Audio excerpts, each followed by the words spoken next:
This episode has been brought to you by The Wolf Counselor. Merging Intelligence and Sobriety. Visit us on YouTube and Facebook at The Wolf Counselor.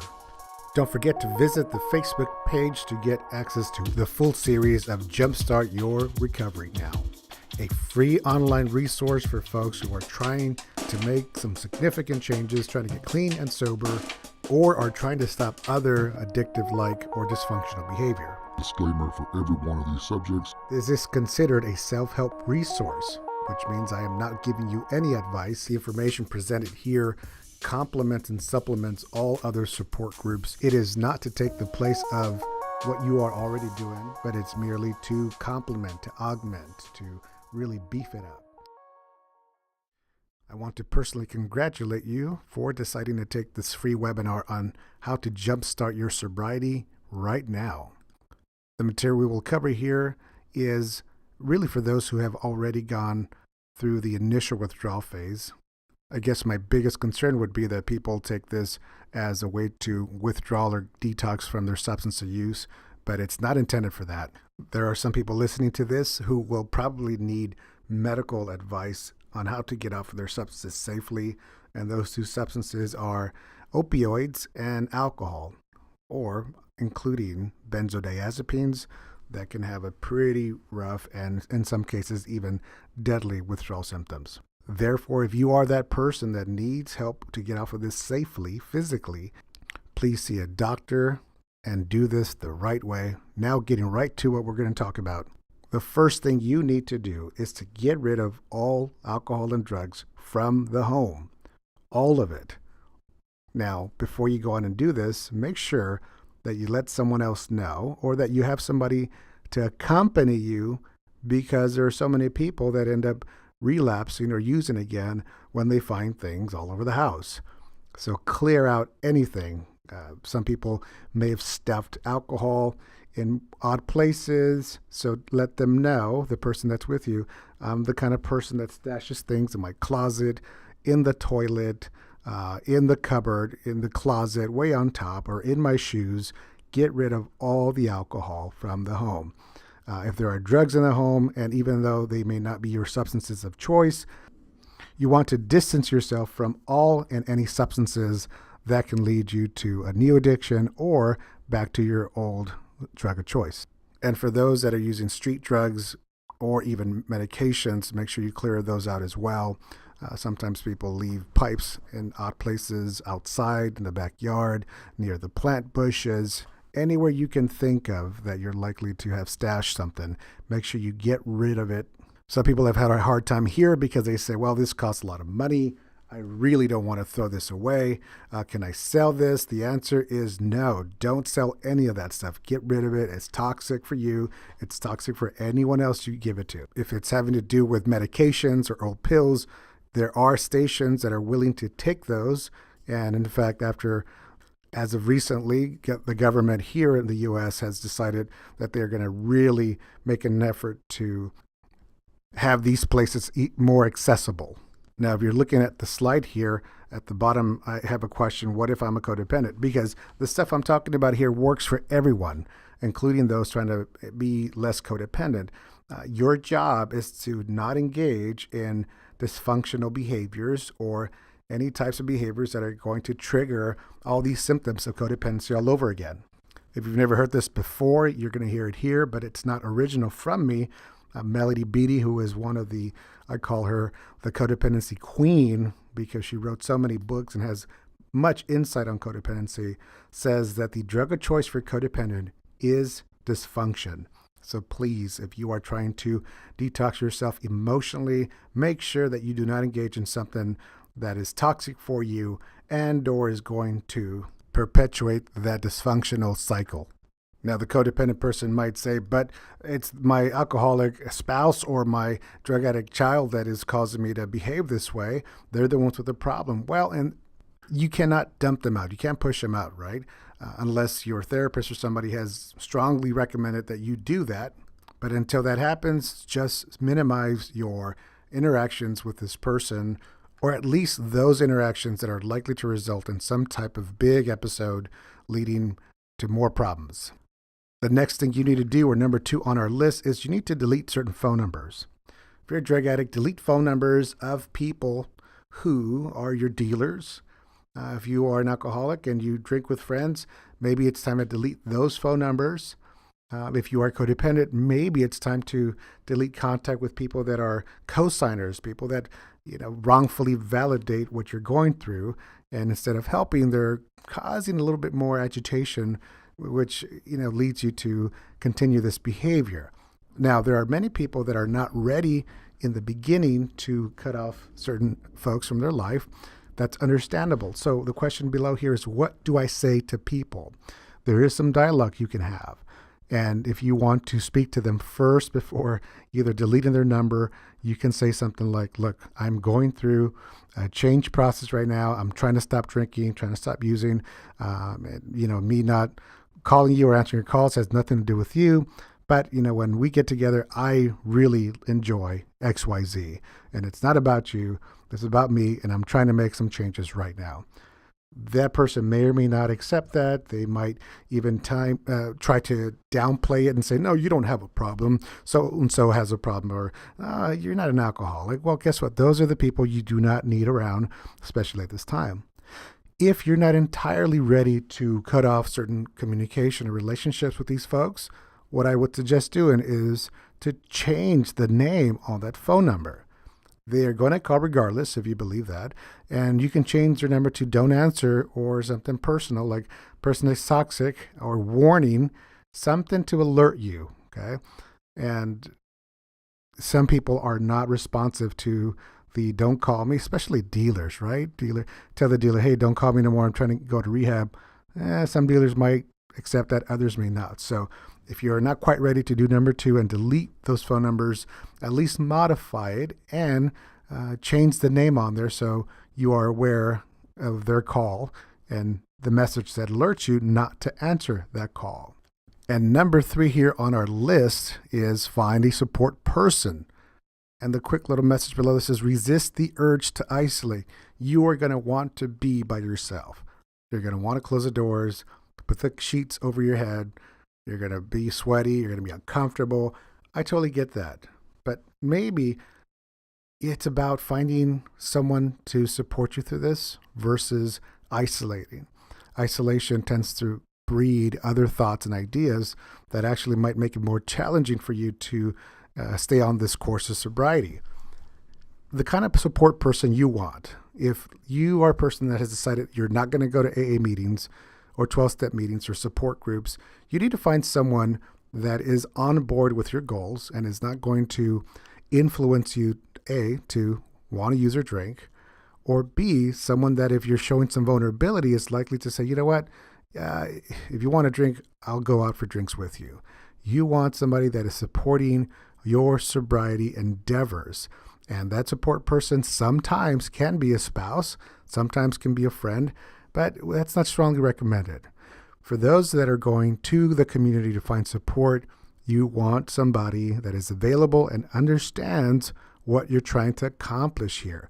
Otherwise, if you think that your spouse is that supportive person and you decide to say, look, I'm having a strong urge to use or drink, I know we had a good weekend and I still want to get high, I don't know why. The response may not be what you're hoping.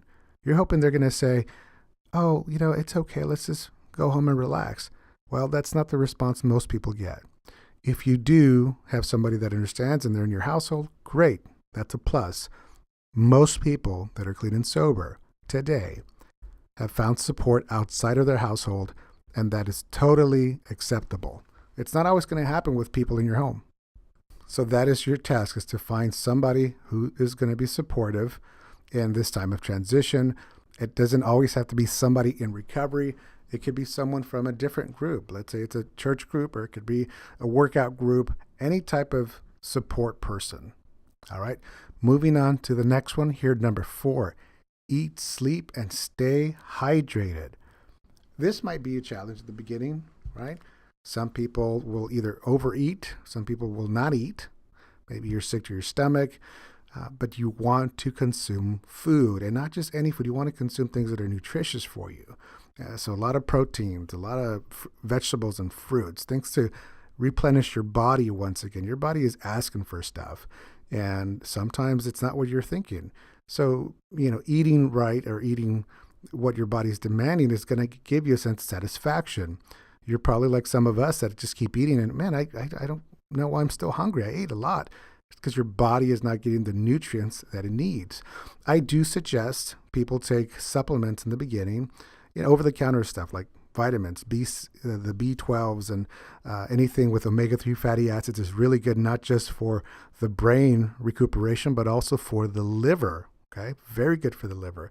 So anything with those good fatty acids is excellent in the early stages of recovery, but even throughout the entire phase of recovery. Sleep's a big one because many people, when they're out drinking and using, think, oh, this helps me sleep. Not really. With alcohol, at least, you don't get to the most important stage of sleep, which is known as the REM sleep or REM. And that is where everything is recuperating. Your brain, your body, your tissues, everything is recuperating. So some people in the early stages of their recovery process are going to sleep quite a bit.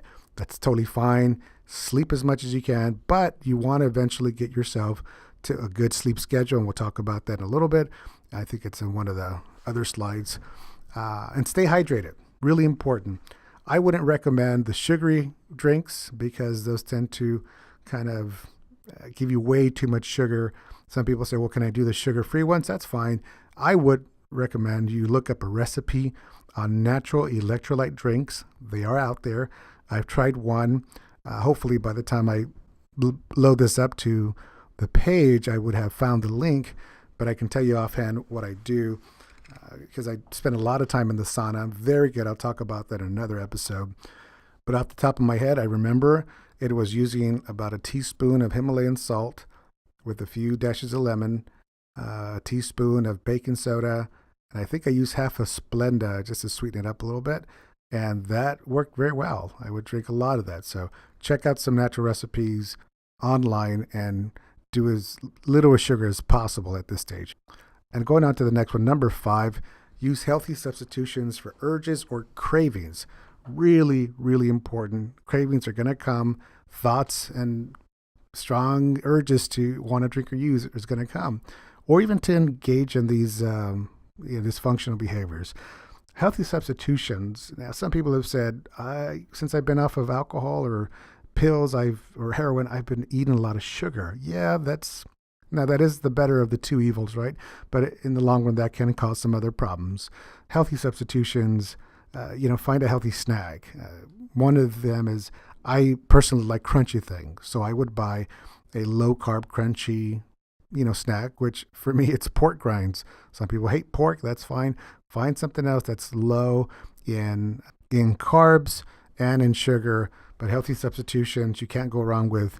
Now, I'm Hispanic. I'm Mexican, actually, and I like to eat fresh fruits with a little bit of salt and lemon and some spicy cayenne pepper, or I call it tajin. And so I eat my cucumbers that way, jicama, oranges, any types of fruit you can think of. Those are healthy snacks, and you want to get used to that. If you like vegetables, great, do that. Anything that's going to meet some level of satisfaction for that urge. Now, please keep in mind that nothing you do naturally is going to come close to the high that people got from drinking, using, or even these other behaviors.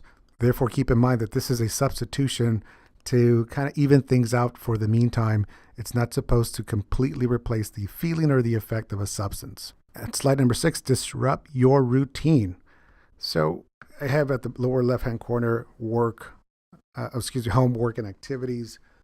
You do want to start making some significant changes there. If it's feasible, of course. And what I mean by disrupting the routine is wake up at a different time. Create a new time to get up every day and be consistent with that. The route you take to work, if it was a triggering route and it was overly familiar where, hey, this is where I drive by every day and I pick up my stuff, take a different route. Same thing coming home. Take a different route there. If at work and you have an hour lunch and you're used to going in your car and doing whatever you do something different. Interact with people. Do the opposite of what you feel like doing.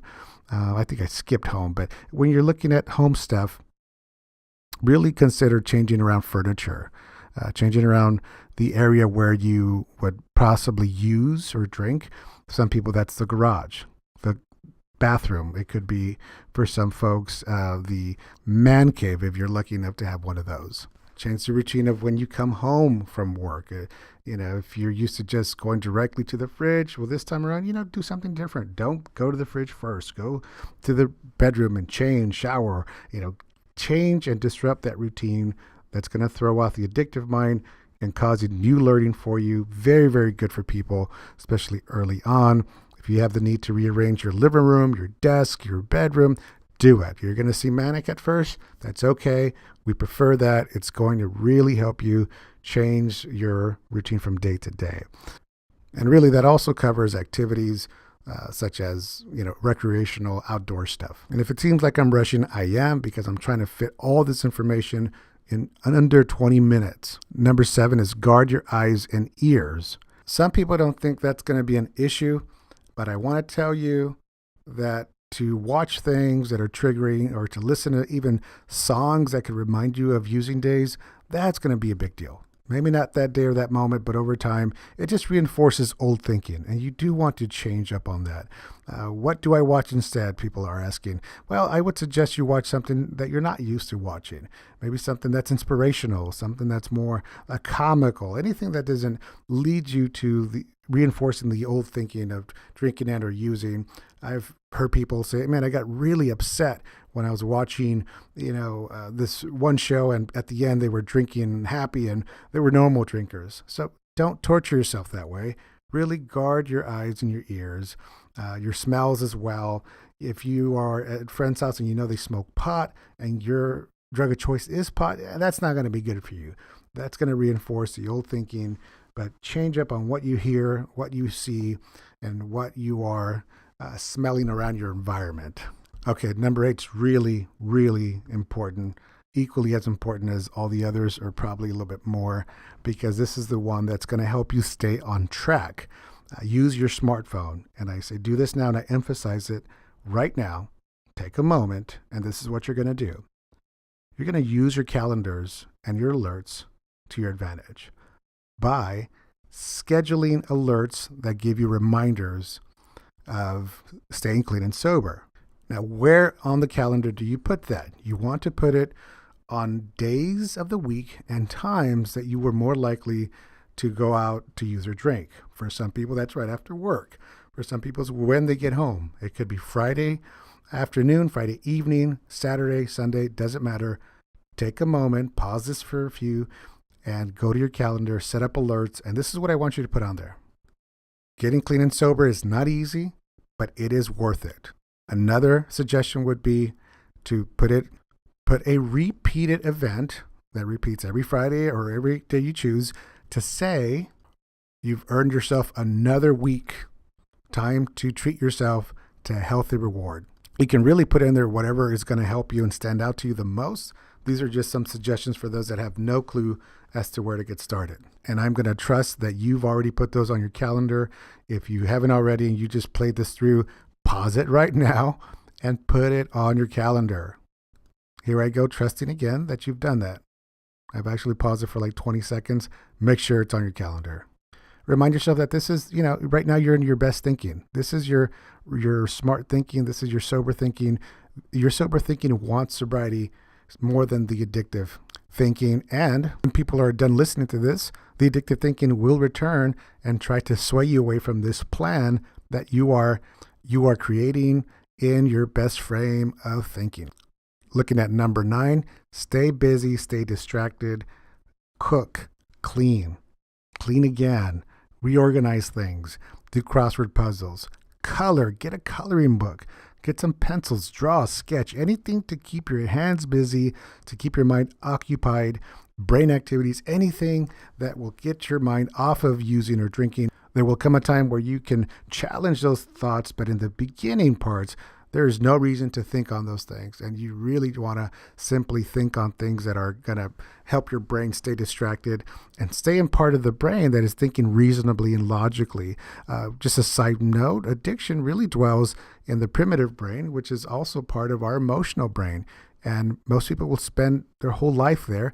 these kind of activities of distractions and staying busy are going to help you to tap into the prefrontal cortex, which is a very, very critical part of your recovery and sobriety process. Before I get to number 10, the last but not the least, I want you to follow me on these social media platforms for more content, more exclusive content. I have some videos on YouTube that I posted earlier when I started this venture, and I'm unable to put those onto this Facebook page. So if you're watching this on the Facebook page, make your way over to YouTube, subscribe to those episodes because there's different content you might find helpful. All of the worksheets that are available for this program is actually going to be on the Facebook page under a group there. You'll follow the links and follow the instructions. My social media, The Wolf Counselor on Instagram. I am not on there as often, but that's all going to change with the new program that's come out earlier this year, IGTV. So all of them have their exclusive content, and I want you to benefit from all of that. So thank you for doing that. Appreciate it. If you are watching this on YouTube, that means that you've already been familiarized with what I provide. And I would really appreciate you liking and subscribing, commenting here on this video, and sharing it with somebody you know or believe will benefit from it. And finally, last but not the least, this is number 10. Wake up to positive affirmations every single morning. Yes, every single morning. I want you to, as soon as you wake up, instead of, if you're going to reach for your phone like most people do, make sure you have something all cued and ready to listen to, and let it be a positive message. Some people found some podcasts on recovery subjects, recovery topics. On YouTube, there are all kinds of inspirational, positive affirming videos. A couple of suggestions. I like Tony Robbins. Listen to Tony Robbins. Listen to Les Brown, Zig Ziglar. All of those guys, even though their focus can be on money, really is on success of the entire you. But you might find something else that's helpful. If you do, please share it here. I'd be open to anything inspirational and that positively affirms what I'm trying to accomplish. That's all the time we have for today. Thank you very much for stopping by. I really would consider taking the entire online course. It is free. I do not charge for it. And I'm doing this as my way of giving back to the community, as I've got other commitments that require my presence. This is the one thing that I can do when I have 2 hours at home, but still able to reach people all over the world with this positive message of sobriety and recovery. Until next time, my name is Raul. I am The Wolf Counselor